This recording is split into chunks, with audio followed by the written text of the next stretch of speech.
देश के लिए कुर्बान हुए शहीद की बेटी का किसने किया अपमान?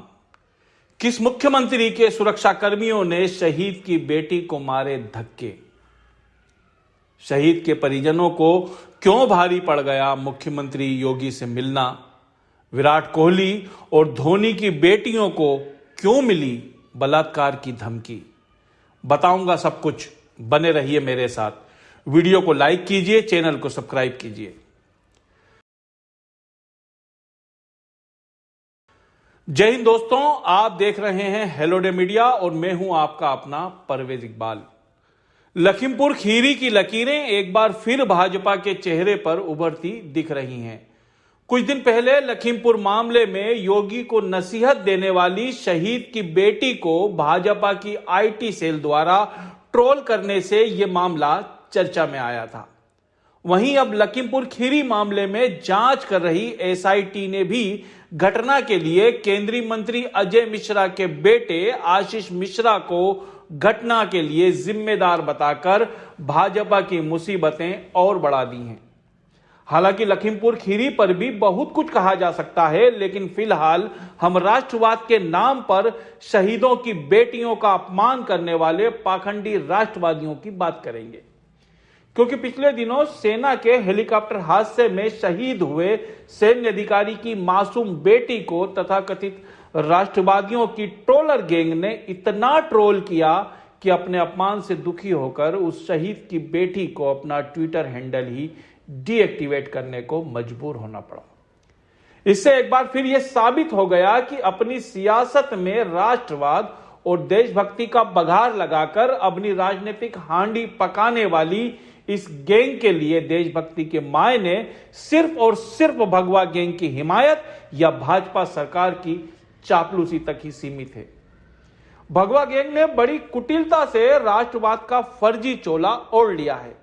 दरअसल कभी हिंदुत्व तो कभी राष्ट्रवाद की आड़ में सांप्रदायिकता परोसने वाले ये संगठन यूं तो खुद को राष्ट्रवादी बताते हैं, लेकिन सत्ता हासिल करने की चटपटाहट इनमें साफ तौर पर देखी जा सकती है। और यही वजह है कि हजारों परपंच से हासिल की गई सत्ता के खोने के डर ने इनके दिल दिमाग पर ऐसी पट्टी बांध दी है कि अपने खिलाफ उठने वाली हर आवाज को न सिर्फ दबाने पर आमादा हैं, बल्कि आवाज उठाने वालों के जानी दुश्मन तक बन जाते हैं। फिर वो आवाज उठाने वाले किसी शहीद के परिजन ही क्यों ना हो। इनके विचारों से मतभेद रखने वाली किसी शहीद की मासूम बेटी को ट्रोल करने, मारपीट करने, यहां तक कि बलात्कार करने तक की धमकी देने से इन्हें जरा परहेज नहीं है। राष्ट्रवाद का थोता ढोंग कर अपनी सियासी रोटियां सेकने वाली ये गैंग ये भी भूल जाती है कि वो जिस बेटी का अपमान कर रही है उसके पिता ने इस मुल्क के लिए अपनी शहादत दी है।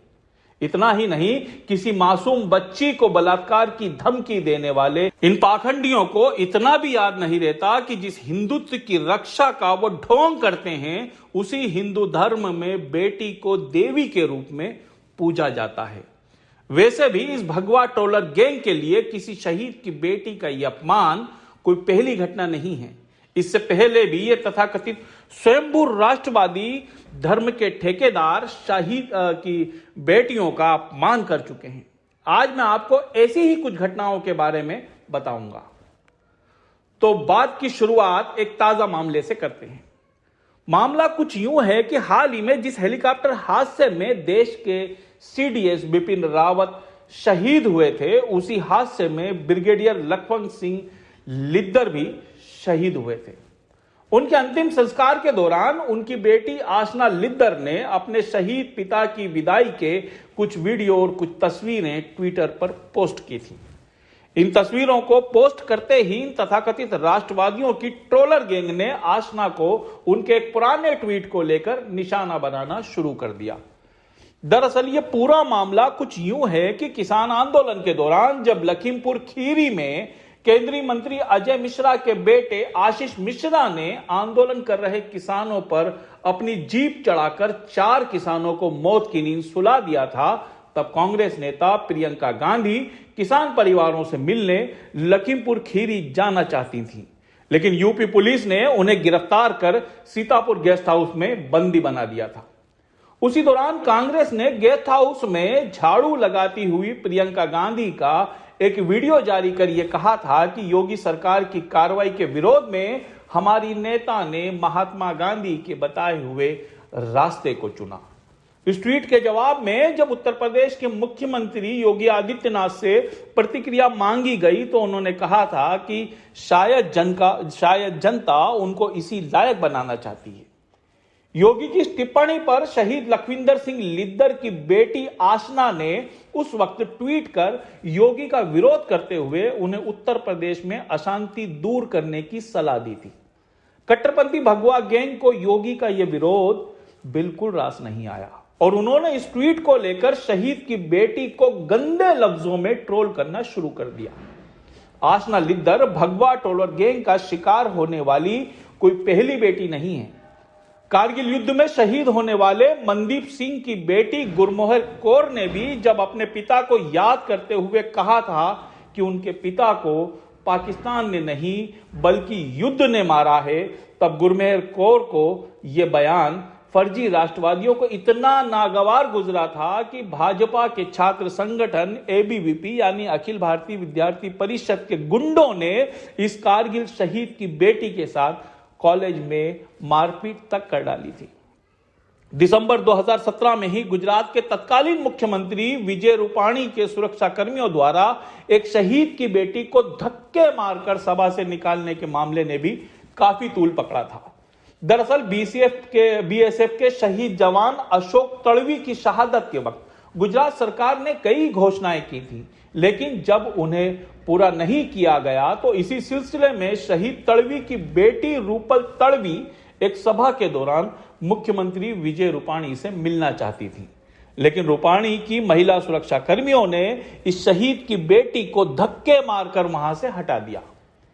शहीद की बेटी के इस तरह हुए अपमान पर कांग्रेस सहित कई लोगों ने सवाल खड़े किए थे। ऐसा ही कुछ मामला उत्तर प्रदेश में भी देखने को मिला था जब योगी आदित्यनाथ से मिलने पहुंचे एक शहीद के परिजनों को उत्तर प्रदेश पुलिस ने थाने में बंद कर दिया था। यहां पुलवामा में हुए शहीद सैनिक कौशल रावत को लेकर योगी सरकार ने कई घोषणाएं की थी, लेकिन बाद में जब उन पर सरकार द्वारा कोई अमल नहीं किया गया तो इस मामले को लेकर शहीद कौशल रावत की पत्नी ममता रावत अपने बेटों के साथ मुख्यमंत्री योगी आदित्यनाथ से मिलने पहुंची थी। लेकिन यूपी पुलिस शहीद के इस परिवार को योगी जी से मिलवाने की बजाय थाने ले गई और इसी तरह पिछले साल महाराष्ट्र में एक स्कूल द्वारा एक शहीद की मासूम बेटी को एडमिशन ना देने का मामला भी खूब चर्चा में आया था।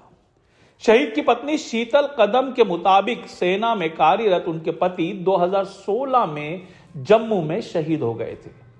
महाराष्ट्र के एक स्कूल ने सैनिक कल्याण कार्यालय का पत्र होने के बावजूद उनकी बेटी को स्कूल में एडमिशन देने से साफ तौर पर इनकार कर दिया। बात सिर्फ शहीद के परिजन या उनकी बेटियों की ही नहीं है, क्योंकि अस्मिता तो हर बेटी की होती है। फर्जी राष्ट्रवादियों के झुंड ने शहीद की बेटियों के अलावा भारतीय क्रिकेट टीम के कप्तान रहे महेंद्र सिंह धोनी, विराट कोहली, फिल्म निदेशक अनुराग कश्यप और साउथ के प्रसिद्ध अभिनेता विजय सेतुपति की मासूम बेटियों को तो बलात्कार तक की धमकियां दी हैं। अनुराग कश्यप को मोदी सरकार की नीतियों का विरोध करने पर इस धमकी का सामना करना पड़ा तो विराट कोहली को मोहम्मद शमी की हिमायत भारी पड़ गई। दरअसल पाकिस्तान से हुए मैच में शमी के खराब प्रदर्शन को लेकर कट्टरपंथी भगवा गैंग ने शमी को धार्मिक आधार पर निशाना बनाना शुरू किया तो विराट कोहली ने कट्टरपंथियों के इस रुख की कड़ी निंदा करते हुए उन्हें खेल को सांप्रदायिक रंग ना देने की सीख दे डाली। जब विराट की सीख से कट्टरपंथी भगवा गैंग बौखला गई तो इन सांप्रदायिक भेड़ियों ने ट्विटर पर विराट कोहली की मात्र 10 माह की मासूम बच्ची से बलात्कार की धमकी देना शुरू कर दिया। चेन्नई सुपर किंग की हार से बौखलाकर दक्षिणपंथी भेड़िए ऐसी ही धमकियां महेंद्र सिंह धोनी की 5-6 साल की बेटी को लेकर भी दे चुके हैं। श्रीलंका के स्पिनर मुथैया मुरलीधरन की बायोपिक में भूमिका को लेकर साउथ के अभिनेता विजय सेतुपति ने भी अपनी बेटी के मामले में इन कट्टरपंथियों की ऐसी ही घिनौनी धमकी का सामना किया है। बात फर्जी राष्ट्रवाद के नाम पर अपनी राजनीतिक रोटियां सेकने वाले तथाकथित स्वयंभू राष्ट्रवादियों की हो या समाज में धर्म मजहब का जहर घोलने वाली फिरका परस्त ताकतों की, ये सब क्यों भूल जाते हैं कि सोशल मीडिया पर राष्ट्रवाद की खोखली बातें करना, किसी सत्ता लोलुप राजनीतिक दल का समर्थन करना, सत्ता के मद में चूर किसी आत्ममुग्ध नेता की अंधभक्ति करना या किसी धर्म मजहब के खिलाफ पूर्वाग्रह से ग्रस्त किसी कट्टरपंथी संगठन द्वारा सुनियोजित तरीके से फैलाए गए अतकचरे ज्ञान या झूठे प्रोपेगंडे के आधार पर किसी से धर्म मजहब के आधार पर नफरत करने का नाम राष्ट्र प्रेम या राष्ट्रवाद नहीं है। जिस राष्ट्र की वो बातें करते हैं, उसी राष्ट्र की रक्षा के लिए जान कुर्बान करने वाले शहीद की बेटी का अपमान या मासूम बच्चियों से बलात्कार की धमकी देने वाले ना तो राष्ट्रवादी हो सकते हैं और ना ही किसी धर्म के ठेकेदार, क्योंकि दुनिया का कोई भी राष्ट्र या कोई भी धर्म या मजहब नारी के अपमान को अपने नियम का हिस्सा नहीं बता सकता। बहरहाल अपनी ही नज्म की चंद पंक्तियों के साथ आपसे विदा लूंगा कि चारों तरफ है आग फैली, चारों तरफ है आग फैली, रोको इस आग को, चारों तरफ है आग फैली, रोको इस आग को, आग जरूरी लगती है तुमको अपने तख्त की हिफाजत के लिए, तुम्हारा तख्त भी लकड़ी का है, जल जाएगा, आग घातक है हर एक तख्त के लिए, आग घातक है हर एक तख्त के लिए। जय हिंद।